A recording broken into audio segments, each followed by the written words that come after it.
તને શું લાગે હે હું પેલો વસુલીભાઈ કે બાબુભાઈ જેવો ગુંડો છું હા ગળામાં રૂમાલ નાખીને અપુન તુપુન ક્યો બે એવો ગુંડો લાગુ છું તને ના ના અંકલ મારે તો બસ જસ્ટ જાણવું હતું. અરે તેલ પીવા ગયું તારું જસ્ટ જાણવું તું હું ને તારો બાપ બંને જણા પંચાયતના પડીકા છો. પેલાનું શું થયું આનું શું થયું જસ્ટ જાણવું તું. જે કામ સોંપું છું ને એ ચૂપચાપ કરવાનું અને કમાતા રહેવાનું સમજો. સોરી અંકલ હું મારા કાન પકડું છું જો ઉઠ બેસ કરું છું 1 2 પણ પ્લીઝ તમે ગુસ્સે ના થાઓ. હું સાચું કહું છું મારે જસ્ટ જાણવું હતું કે ગુલાબ ક્યાં છે. એનાથી શું ફેર પડે આપણું કામ થઈ ગયું ને બસ તો પછી ચાલો હવે જાઓ કાલે ઓફિસથી પાછા આવજો હા 1 મિનિટ પકડ જા. Thank you uncle. આ છોકરાને કંટ્રોલમાં રાખવો પડશે.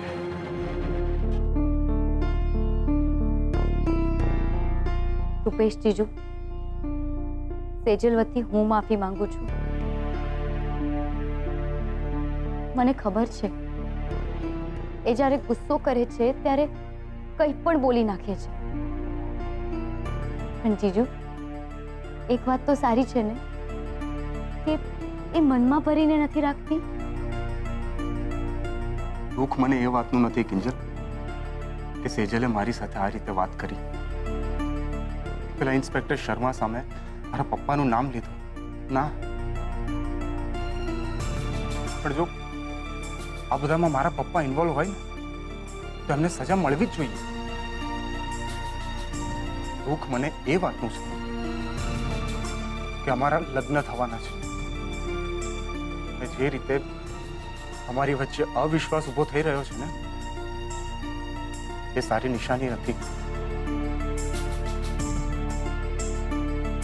આજે અમે બે એકલા છીએ અને હું એને સાચવી લઉં છું પણ ભવિષ્યમાં પરિવાર વચ્ચે જવાબદારી વચ્ચે ત્યારે પણ સેજલ આ જ રીતનું વર્તન કરશે તો કેવી રીતે ચાલી શકે ને જરૂરી પણ નથી ને કે હંમેશા હું સેજલને સહારો આપતો ફરું.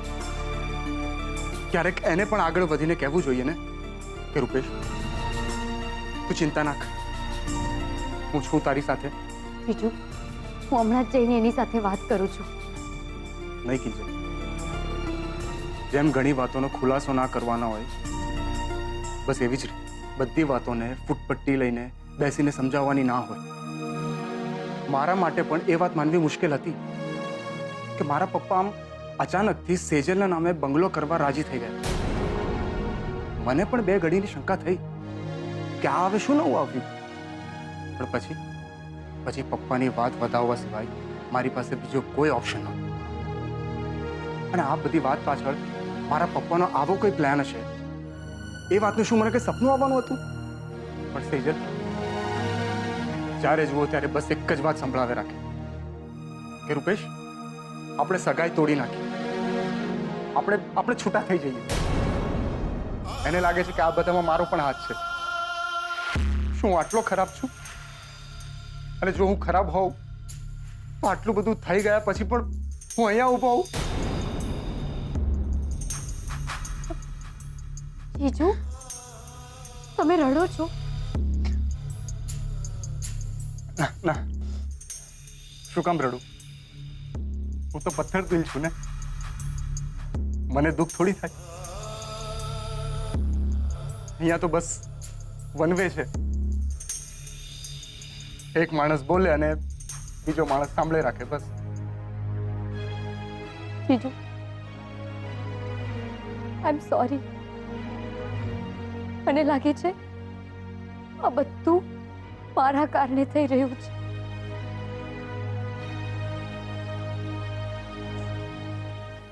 કિંજલ જો તું શાંતિલાલ મારા પપ્પા અને ઉત્કર્ષ આ ત્રણ માણસોથી દૂર રહીશ ને તો આપણી લાઈફના ઘણા બધા પ્રોબ્લેમ સોલ્વ થઈ શકે છે. એવું તમને લાગે છે જીજુ? બાકી હકીકત તો એ છે કે કોઈ પણ કામ કરો મુશ્કેલીઓ તો આવવાની જ. તમને પણ તમારા કામમાં અવરોધો આવતા હશે ને? હા, પણ આજકાલ તો વધુ પડતા જ આવી રહ્યા છે. ખબર નહીં કેમ, પણ મને એમ લાગી રહ્યું છે કે હું તમારા લોકોની મદદ ના કરી શકું. એને માટે મારા માટે ખાસ કાંટાળો તખતો ઊભો કરવામાં આવી રહ્યો છે. પણ હશે, મારી સામે બધા મારા પોતાના જ છે. ફરિયાદ પણ કોના વિરુદ્ધ કરું? ફરિયાદ નહીં, પણ તમારા મનની વાત તો શેર કરી શકો ને?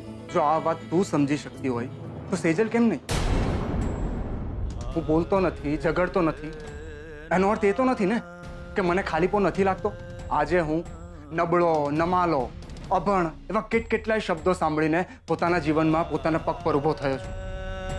પોતાના પરિવાર માટે બોલતો થયો છું. પણ અંતે હું પણ તો માણસ જ છું ને. મને પણ તો થાક લાગે ને. હમણાં જે કંઈ થઈ રહ્યું છે એનાથી હું થાકી ગયો છું. નહીં નહીં જીજુ, આવું નહીં બોલો. આ એક ચક્રવ્યૂહ છે, આપણને ફસાવાનો, અંદરો અંદર આમ લડાવી મારવાનો. મારું કે તમારું થાકવું આપણને પરવડે એમ નથી. અને આપણા દુશ્મનો તો એ જ ઈચ્છે છે ને. હું જે ઈચ્છું છું એનું શું? હા કિંજલ, હું સેજલની સોગંદ ખાઈને કહું છું કે હું નિર્દોષ છું. હા સેજલ વાત સમજવા તૈયાર નથી. જ્યારે હું એને પહેલા એમ કહેતો હતો કે પપ્પા ખોટા છે, પપ્પાની વિરુદ્ધ એને સમજાવતો હતો, ત્યારે સેજલ મને એમ કહેતી હતી કે પપ્પા સારા છે અને હું બેકાર છું, નવરો છું. અને જ્યારે સેજલને પપ્પાનો કડવો હોવાનો અનુભવ થયો, ત્યારે સેજલની નજરમાં અમે બંને ખરાબ થઈ ગયા. ને હવે તો એમ કહેવા લાગી છે કે અમે બંને જણા મળેલા છે. આ બધામાં મારો પણ હાથ છે. પણ એવું તો ના ચાલે ને. એ જે ઈચ્છે એ બોલી દે છે, મનમાં જે આવે બોલી નાખે. અને મારે સામે બેસીને બસ ખુલાસા આપી રાખવાના. હું કંટાળી ગયો છું આ રોજની અગ્નિ પરીક્ષા આપીને. હવે તો મને પણ લાગવા લાગ્યું છે કે આ બધું જલ્દી પતે તો સારું.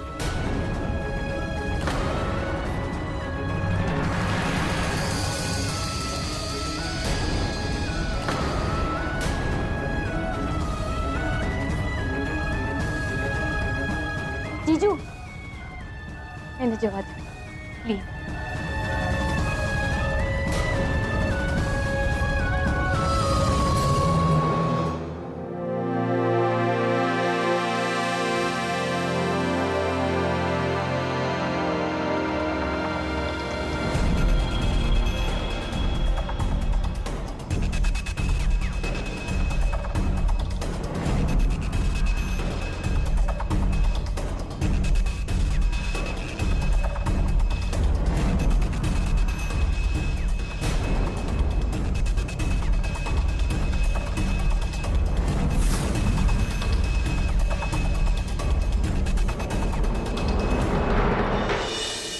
આજે ફરી પાછી પ્રશ્નોના ચક્રવ્યૂહમાં ફસાઈ ગઈ છું. સમજાઈ નથી રહ્યું કે જીત આખરે કોની થાય છે, સારી ભાવનાની કે પછી ખરાબ વૃત્તિની. ખરાબ સમય ઈચ્છો તો પણ જલ્દીથી નથી જતો, અને સારો સમય હજુ તો આંખ ખોલો કે સપનાની જેમ છું.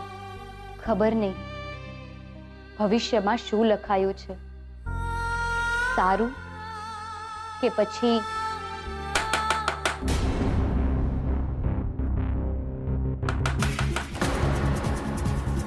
રાતના 2 વાગે કોણ હોઈ શકે?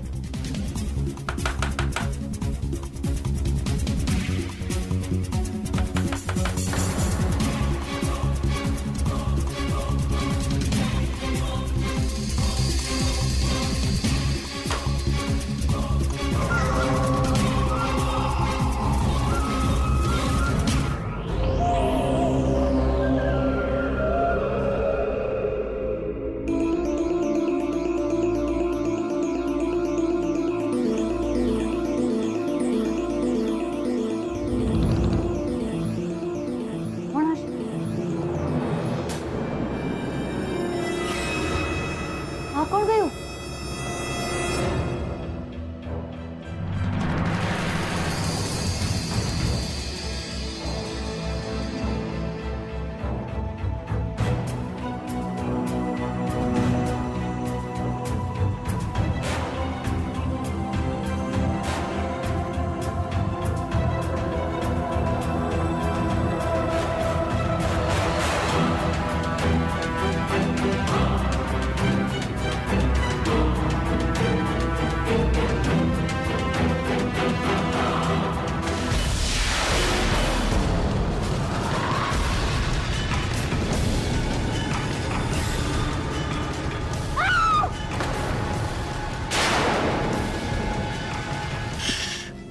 અવાજ નહીં કરતી કિંજલ પ્લીઝ.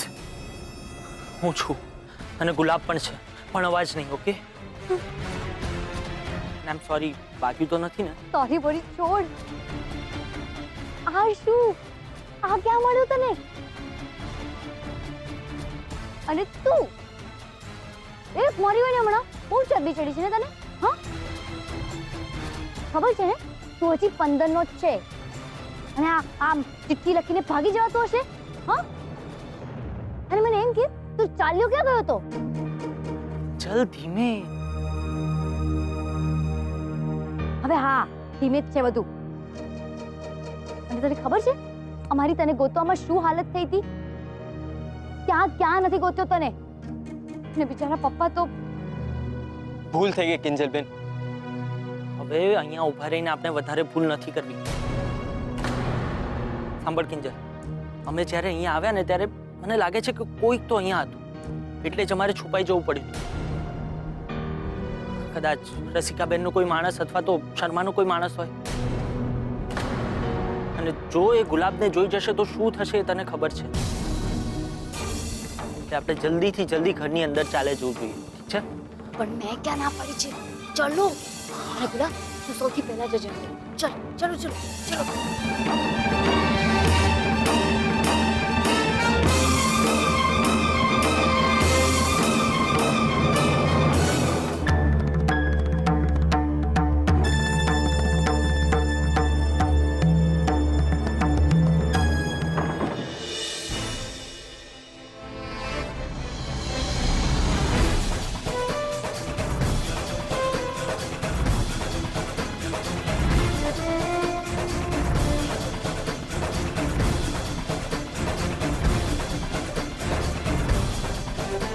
પપ્પા તમે થાકી જશો, થોડી વાર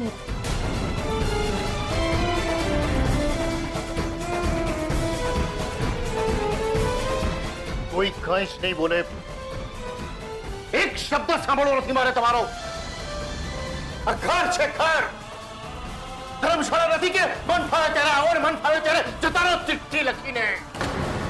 પણ પપ્પા મારી વાત તો કોઈની વાત સાંભળવાનો નથી હું. રહો ભૂખ્યા તરસ્યા, રખડો રસ્તે. અહીંયા કોને પડી છે? કોઈને નહીં. હું તો 56 ભોગના પકવાન ખાઈને આવ્યો છું ને. રાતની સરસ મજાની નિંદર લીધી છે મેં. અહીંયા કોઈને કોઈની પડી નથી. અરે હું શું કામ પેટમાં બાળું તારું? આવા આલિયા માલ્યા માણસનું? સાહેબ મારી વાત તો કોણ સાહેબ? કયો સાહેબ? હા હું તને ઓળખતો નથી. હું એક ગુલાબને ઓળખું છું જે કેટલો નાનો હતો, મારું બધું સાંભળતો હતો. હું એને ના પાડું ને તો એનામાં હિંમત હતી કે દુકાનનું પગથિયું પણ ઉતરે. અરે કોઈ કામસર મારે બહાર જવાનું હોય ને, અરે જેને ભૂખ લાગે તો દુકાનમાંથી અન્નનો દાણો લઈને પોતાના મોઢામાં નહોતો મૂકતો. હું એક ગુલાબને ઓળખું છું. તું છે કોણ? હા અરે બહુ રૂપિયો લાગે છે તું. જા ભાઈ જા. આ ઘરમાં તારા માટે કોઈ જગ્યા નથી. સાહેબ સાહેબ મને માફ કરજો સાહેબ. સાહેબ હવે આવી ભૂલ નહીં થાય. સાહેબ સાહેબ પ્લીઝ તમે બેસી જાઓ.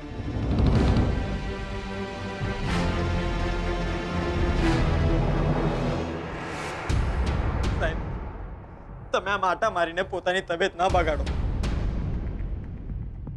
જો તમે નહીં બેસો ને તો હું પાછો ભાગી જઈશ. ભાગી જઈશ?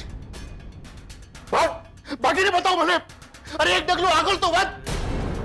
પછી જો તારો ગાલ છે ને મારો હાથ.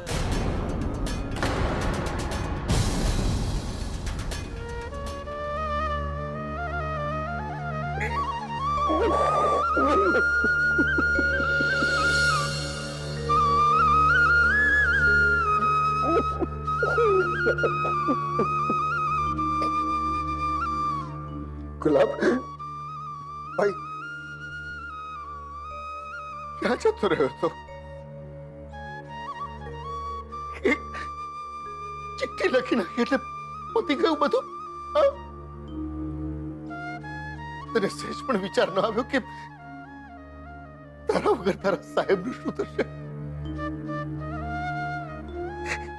ગુલાબ હા, આ હૃદયમાં ધક ધક થાય છે ને એ માત્ર મારી 3 દીકરીઓ માટે જ નહીં.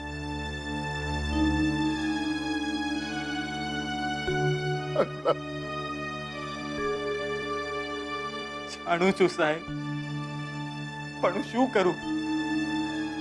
પેલો શર્મા તમારા વિશે કેવું કેવું કહેતો હતો. તમે શું મને મજૂર તરીકે રાખ્યો તો? હા સાહેબ, તમે મને સાચવી લીધો તો. નહીતર કોને ખબર કઈ ગલીના કઈ ગટરમાં જીવતો હોત, કાં તો કચરો વીણતો હોત, નહીતર ખિસ્સા કાપતો હોત. પણ પેલો શર્મા એ તો આ સમજવા તૈયાર જ નહોતો. એ તો ખાલી તમને ખરાબ સાબિત કરવા માંગતો હતો અને તમને જેલમાં નાખવા માંગતો હતો. કે તમે જ કહો ને, હું જ મારા સાહેબને જેલમાં મોકલવાનું કારણ બનું? ના, એટલે ભાગી છૂટ્યો. તમને ત્રાસ તો ઓછો ને? લ્યો બોલો, છે ને સા ઉલટી ખોપડી? અરે ગાંડા, તારા આમ ભાગી જવાથી તો મુસીબત વધુ બગડી ગઈ હતી. થોડી રસિકા છે ને, એ આમ જોઈ લઈશ એવી ધમકી આપીને ગઈ હતી. અને પપ્પા અને કિંજલે પોલીસ સ્ટેશન જવું પડ્યું હતું. મને માફ કરી દો સાહેબ. મને તો એમ કે જો હું ભાગી જઈશ ને તો આ વાર્તા પતી જશે. પણ હવે તમે ચિંતા ના કરો, હું આવી ગયો છું ને. હવે પેલો શર્મા તમને કાંઈ નહીં કરી શકે.